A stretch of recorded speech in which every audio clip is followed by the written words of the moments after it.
All right. Hello, I'm Dalton Rose.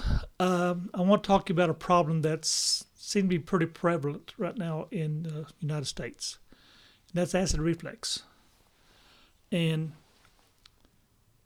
usually, what it is, you eat certain things, and it gets into the stomach, then it gets into the bowels, and then it starts fermenting and it starts producing gas. When you lay down, the gas starts building up and it starts pushing back upwards and pushes acid out of your stomach into your throat. You've got a valve at the top of your stomach that closes, and that's the normal state. It's closed. It opens to let food in and then closes. Well, the pressure builds up, and if you're laying on your certain side, the acid would squirt through that opening. I have felt it squirt inside my chest. Get a water balloon full of water and you let it out just a little bit and it squirts.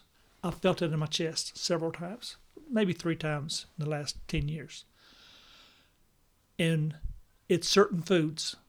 Like if I eat pizza and that white bread, if I eat pizza at 3 o'clock in the afternoon, 11 o'clock at night, I may have acid reflux.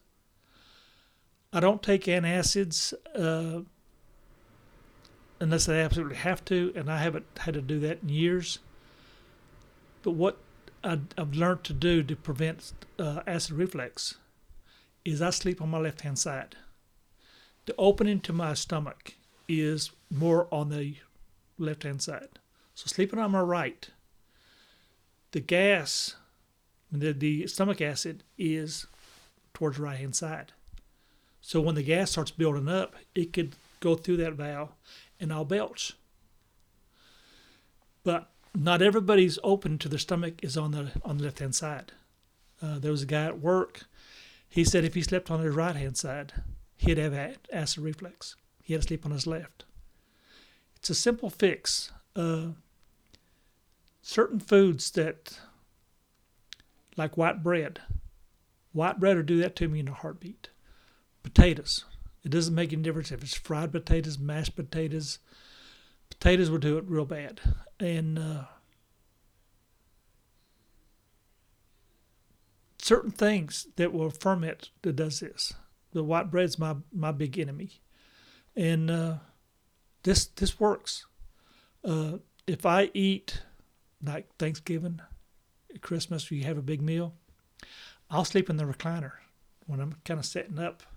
So I'll belch, and I may sleep in there till like 12, 1 o'clock, and then go to bed after the acid reflux chances of it have already passed. But acid reflux is dangerous. You think, it's no big deal. It's a big deal. A friend of mine in Irving, her mother had acid reflux for so long and so bad that the muscles in her esophagus was deteriorated.